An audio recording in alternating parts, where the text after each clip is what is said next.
Rain fell steadily, drumming on the hard, black thunder path that led between unending rows of stone two-leg nests. From time to time a monster snarled past, its eyes glaring, and a single two-leg scurried along, huddled into its shiny pelt. Two cats slipped silently around the corner, keeping close to the walls where the shadows were deepest. A skinny gray Tom with a ragged ear and bright, watchful eyes went first, every hair on his body slicked dark with the wet. Behind him prowled a huge tabby with massive shoulders and muscles that slid smoothly under his rain-soaked pelt. His amber eyes glowed in the harsh light, and his gaze shifted back and forth as if he expected an attack. He paused where the dark entrance to a two-leg nest offered a little shelter and growled. "How much farther? This place stinks." The gray Tom glanced back. "Not far now." "It had better not be."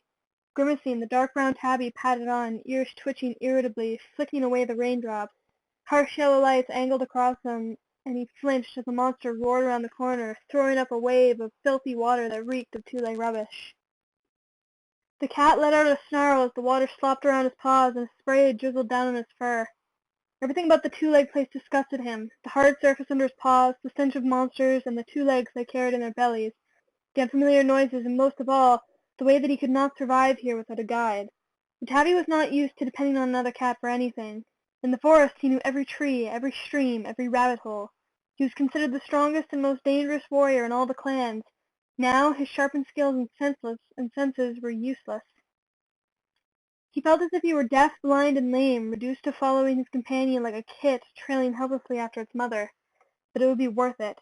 Tabby's whiskers twitched in anticipation.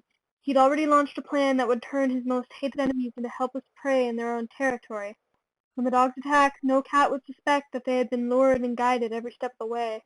And then, if things went according to plan, this expedition to a two-leg place would give him all that he had ever wanted. The gray cat led the way along the path and across an open space reeking of two-leg monsters, where a swirl of color from unnatural orange lights floated on the puddles. He stopped by the entrance to a narrow alley and opened his jaws to draw in the scent of the air. Tabby halted and did the same, disgustedly swiping his tongue over his lips at the stink of rotting two-leg food. "Is this the place?" he asked. "This is it," the gray warrior replied tensely. "Now, remember what I told you. The cat we're going to meet holds command over many cats. We must treat him with respect." "Boulder, have you forgotten who I am?" Tabby took a step forward so that he towered over his companion. The skinny gray cat's ears flattened. "No, Tiger Star, I haven't forgotten.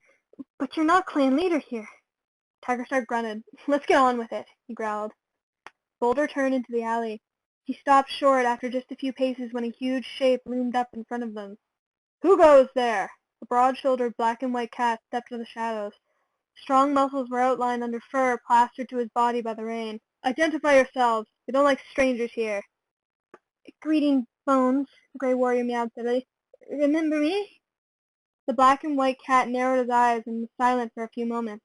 "So you've come back, have you, Boulder?" he added at last. "You told us you were going to find a better life in the forest. What are you doing here?" He took a step forward, but Boulder held his ground, unsheathing his claws against the uneven ground. "We wanted to see Scourge." Bone let out a snort, half contempt, half laughter. "I can't imagine that Scourge will want to see you. And who's this with you? I don't recognize him." "My name is Tiger Star. I've come from the forest to speak with your leader." Bone's eyes flickered from Tiger Star to Boulder and back again. "What do you want with him?" he demanded. Tiger Star's amber gaze burned like the two-leg lights reflected on the shining wet stones around them. "I'll discuss that with your leader, not his border patrol." Bone bristled and extended his claws, but Boulder quickly slipped between him and Tiger Star. "Scourge needs to hear this," he insisted. "It could be to every cat's advantage." For a few heartbeats, Bone hesitated, and then he stepped back, allowing Boulder and Tiger Star to pass. His hostile glare scorched their fur, but he said nothing. Now Tiger Star took the lead, treading cautiously as the light faded behind them. On either side, skinny cats were slinking behind piles of rubbish, eyes gleaming as they followed the progress of the two intruders. Tiger Star's muscles tensed. If this meeting went wrong, he might have to fight his way out. A wall blocked at the end of the alley. Tiger Star stared around, looking for the leader of these cats of the two-leg place. He was expecting an even more massive creature than the broad-shouldered Bone, and at first his gaze swept over a small black cat crouching in the shadowy doorway. Boulder gave him a nudge and jerked his head to the black cat's direction. "That's Scourge." "That's Scourge?" Tiger Star's exclamation rang with disbelief above the falling rain. "He's no bigger than an apprentice." "Shh!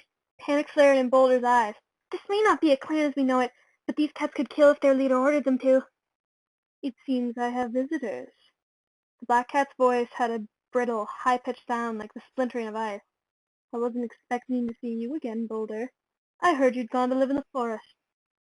Yes, Scourge, I have, Boulder replied. So, what are you doing here? Scourge's voice held the faintest suggestion of a snarl. Have you changed your mind and come crawling back? Do you expect me to welcome you? No, Scourge. Boulder held the black cat's ice-blue gaze. It's a good life in the forest. There's plenty of fresh kill, no two-legs. You haven't come to extol the virtues of forest life, Scourge interrupted him with a flick of the tail. Squirrels live in trees, not cats. His eyes narrowed, glinting with pale fire. So what do you want? Tiger Star stepped forward, shouldering the gray warrior's side. I am Tiger Star, leader of Shadow Clan, he growled, and I have a proposition for you.